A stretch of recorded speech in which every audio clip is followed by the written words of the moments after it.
মা, ও মা, তুমি এই ধোবলির কাছে এখানে দাঁড়িয়ে? আর তোমাকে আমি খুঁজে না পেয়ে ওই পুকুর পাড় থেকে ঘুরে এলাম। মা, একটু পান্তা ভাত আর দুটো কাঁচা লঙ্কা দিয়ে আমাকে একটু খেতে দাও দেখি। আজ একটু তাড়াতাড়ি ভাবছি নারুদার ক্ষেতের দিকে যাব। নারুদা বলেছে সে আমাকে আজ একটা কাজ দেবে। বাবা গোপাল, নাড়ু যদি তোকে তার খেতে সত্যি কোনো কাজ দেয়, তাহলে আমাদের এই অভাবের সংসারটা একটু হলেও বাঁচে। গোপাল, আমি ভাবছি ধবলিকে বিক্রি করে দেব। নিজেরাই খেতে পাই না, ওর খাবার আর কি করে জোগাবো বল? মা, তুমি এত কেন চিন্তা করছো? আমি জানি আমাদের মাথার ওপর ভাগ্য দেবতা আছেন। তিনি আমাদের কোনো ক্ষতি হতে দেবে না মা। আর রইল বাকি ধবলির কথা। আমরা যদি আধ পেটা খেয়ে বেঁচে থাকি, তাহলে ধবলিও পারবে মা। আর আমি জানি তুমি ধবলিকে ছাড়া এক দণ্ডও বাঁচতে পারবে না। তাই কোনো চিন্তা করো না, খালি মনে মনে ভাগ্য দেবতাকে স্মরণ করো। ওই তো গোপাল আসছে, ভালোই হলো, এখানেই কথাটা বলে দেওয়াই ভালো। এই যে গোপাল, ভালোই হলো তোর সাথে এখানেই দেখা হয়ে গেল। আমি আবার তোর বাড়ির দিকেই যাচ্ছিলাম। শোন গোপাল শোন, এই তোকে আমার একটা কথা বলার আছে। বলছি, আমার ক্ষেতে তোকে কাজ করতে হবে না। বুঝতেই তো পারছিস এই বাজার দর কতটা খারাপ চলছে। তারপর যদি তোকে দিয়ে কাজ করিয়ে কোনো টাকা কড়ি না দিতে পারি, তাহলে সে তো আমার অসম্মান, আর কাকিমাও আমাকে ভুল বুঝবে। তার থেকে এখন থাক, বুঝলি, এখন থাক। যদি কোনো কাজ পরে হাতে আসে, তাহলে তোকেই আমি আগে ডাকবো, এই আমি তোকে বলে রাখলুম। বলছি, আমি একটা কথা বলছি, এই গ্রামে থেকে কোনো কাজ তুই পাবি নে। একটু বাইরে যা, গ্রামের বাইরে গিয়ে একটু এদিক ওদিক দেখ না, যদি কোনো ভালো কাজ জুটে যায়। কাকিমাকে নিয়ে চিন্তা করতে হবে না, আমরা গ্রামের সবাই আছি তো, কাকিমাকে ভালোই দেখে শুনে রাখবো। তোর যদি গ্রামের বাইরে গিয়ে কোনো একটা কাজ জুটে যায়, তাহলে তোদের সংসারটা শান্তিপূর্ণভাবে চলে। এটাই আমার মতামত, তোকে আমি জানালাম। এবার দেখ তুই কি করবি। চললাম রে আমি এবার। তুমি কি বলছো গো নারুদা? কাজ দিতে পারবে না? আমি তোমার দুটো পায়ে পড়ি নারুদা। আমি যে মাকে আজ কথা দিয়ে এসেছি, তুমি যদি এখন আমাকে কোনো কাজ না দাও, তাহলে আমরা তো সবাই অনাহারে মারা যাব নারুদা। কিছু একটা করো, যে কোনো কাজ দাও। আমি সব করতে রাজি আছি, আমাকে তুমি বাঁচাও নারুদা। না রে গোপাল, বিশ্বাস কর, আমার হাতে এখন কোনো কাজ নেই। থাকলে কি তোকে আমি এইভাবে ফিরিয়ে দিতাম বল? আর চলি রে গোপাল, আর চলি। আর হ্যাঁ, আমি যে তোকে অন্য গ্রামে গিয়ে কাজ খোঁজার কথাটা বললাম, সেটা একটু চিন্তা করে দেখিস। আসি রে ভাই, আমার একটু কাজ পড়ে আছে, আর বেশিক্ষণ দাঁড়ালে অনেক দেরি হয়ে যাবে। চললাম গোপাল, ভালো থাকিস। নারুদাও আমাকে কোনো কাজ দিতে পারলো না। হে ঈশ্বর, এখন আমি কি করব তুমি বলে দাও। মায়ের মুখে আর ওই অবলা প্রাণীটার মুখে কি তুলে দেব ঠাকুর?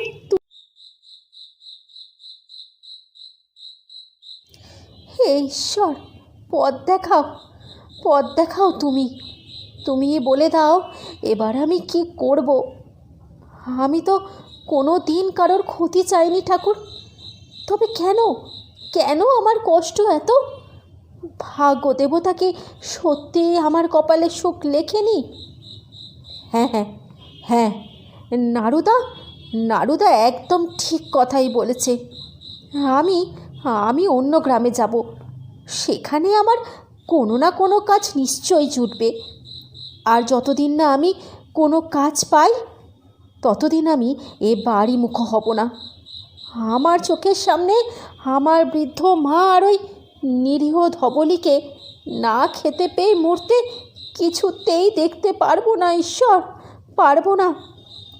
আমি জানি আমি না থাকলেও আমার মাকে গ্রামের সবাই দেখে রাখবে, সেই নিয়ে আমার কোনো চিন্তা নেই। হ্যাঁ, একদম ঠিক কথা। আমি আমি কাল ভোর ভোর হলেই এই বাড়ি ছেড়ে বেরিয়ে যাব।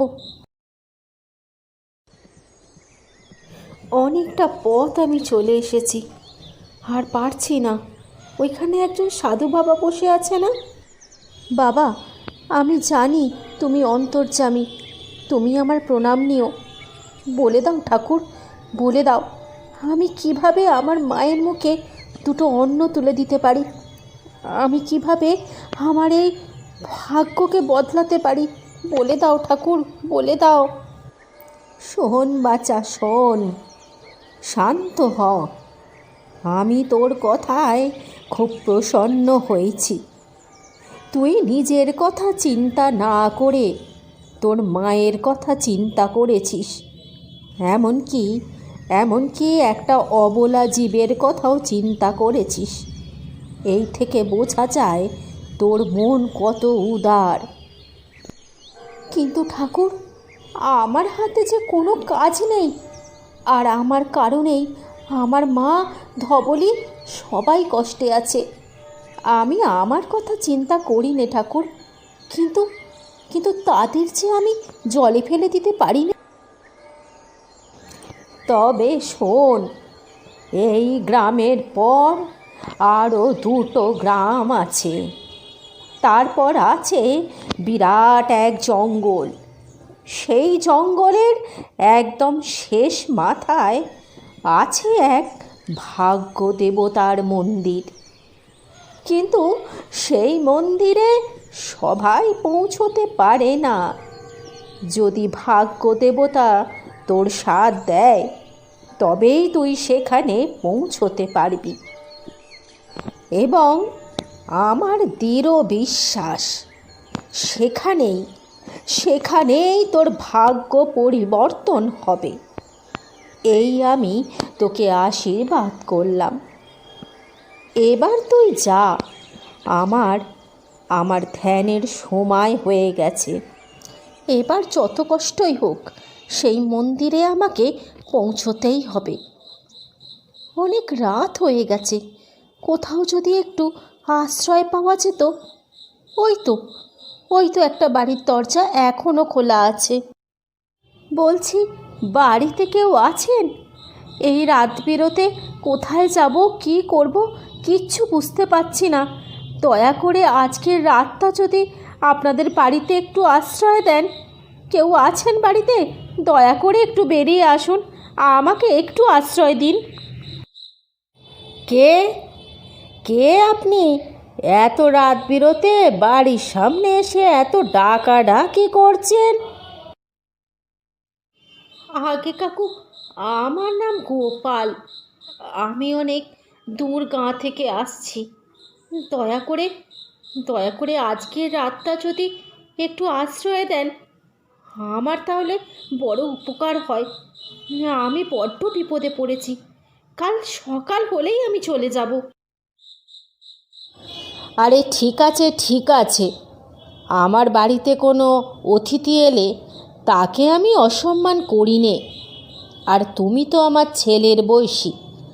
আজ রাতে আমার বাড়িতে দুটি অন্ন গ্রহণ করে তুমি বিশ্রাম করো। কাল সকালে আমি তোমার সব কথা শুনব। তোমাকে বড্ড ক্লান্ত দেখাচ্ছে। চলো বাড়ির ভেতর চলো। কি গোপাল, রাতে ভালো ঘুম হয়েছে তো? এবার বলো তো, তুমি তোমার গ্রাম ছেড়ে এই এত দূরে কি করছো? আর কোথায় বা তুমি যেতে চাইছো? আমাকে সব কথা খুলে বলো তো দেখি। আসলে কাকু, আমি খুব গরিব ঘরের ছেলে।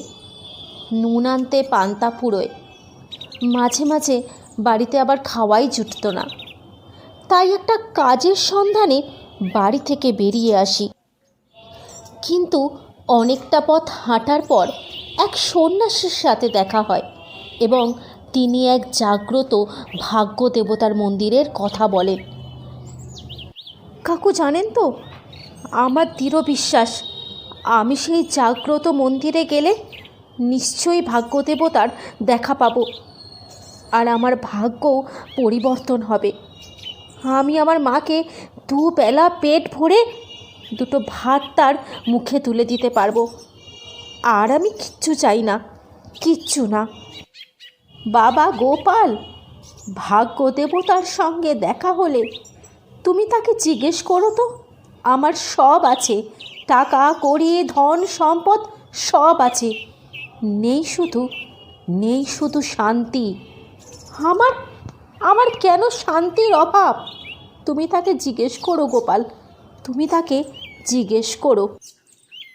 গোপাল, তুমি সাবধানে থেকো, আর আশা করি তোমার সঙ্গে আমার আবার দেখা হবে।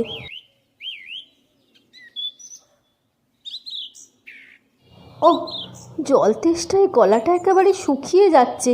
একটু যদি কোথাও জল পেতাম। ওই তো ওখানে একটা মেয়ে বসে আছে, ওর কাছেই যাই। বলছি, শুনছেন, এই গরমে আমার বড্ড জল তেষ্টা পেয়েছে, আমাকে একটু জল দিতে পারবেন? আসলে আমি অনেক দূর থেকে আসছি। আমি শুনেছি আপনাদের গ্রামের শেষ প্রান্তে আছে এক বিরাট জঙ্গল, আর সেই জঙ্গলের শেষে আছে এক ভাগ্য দেবতার মন্দির। আমি সেই মন্দিরেই যাব। এতটা রাস্তা আমি হেঁটে এসেছি তো, তাই যদি একটু জল পাই তাহলে প্রাণে বেঁচে যাই।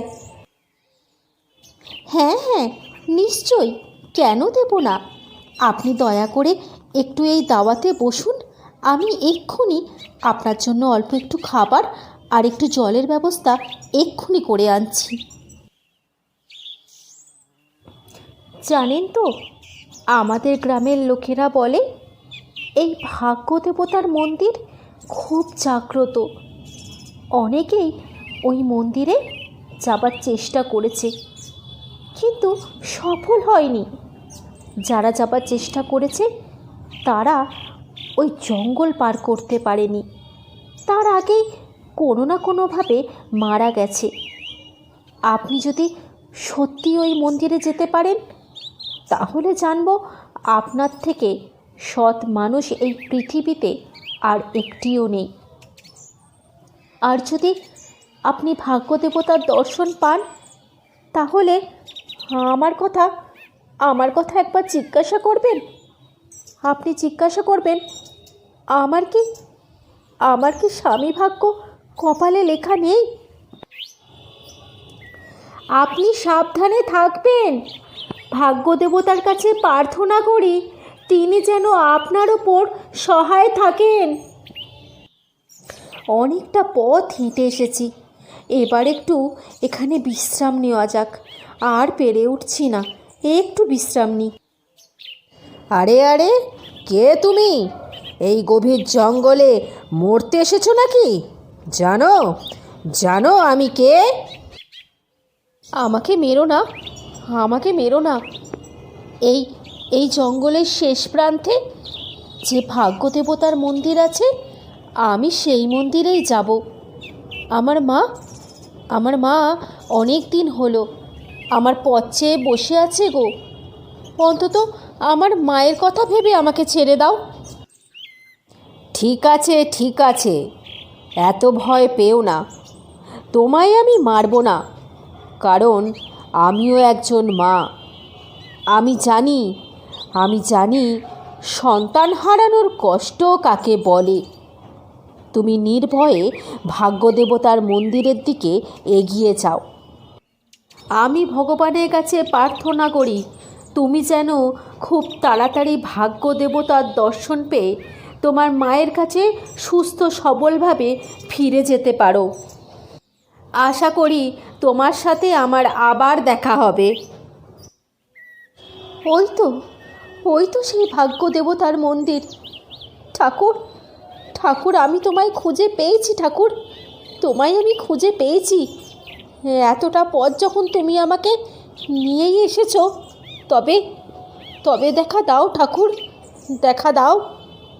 আমার মা যে আমার জন্য পথ চেয়ে বসে আছে ঠাকুর, আর হয়তো সে পারছে না আমাকে ছাড়া।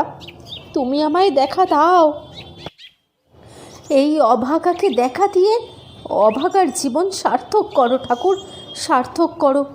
আমার সমস্ত বিপদ কাটিয়ে দাও ঠাকুর, সব মানুষকে ভালো রাখো, আর আর আমার মাকেও ভালো রাখো ঠাকুর। আমাকে দেখা দাও। আমি যদি কোনো পাপ করে থাকি, কোনো লোভ করে থাকি, তা সমস্ত ক্ষমা করে তুমি আমাকে দেখা দাও ঠাকুর। শান্ত হও গোপাল, শান্ত হও। তোমার এই সরলতাই আমাকে বাধ্য করেছে তোমাকে দেখা দিতে। তোমাকে আশীর্বাদ করি তুমি অনেক অনেক বড় হও।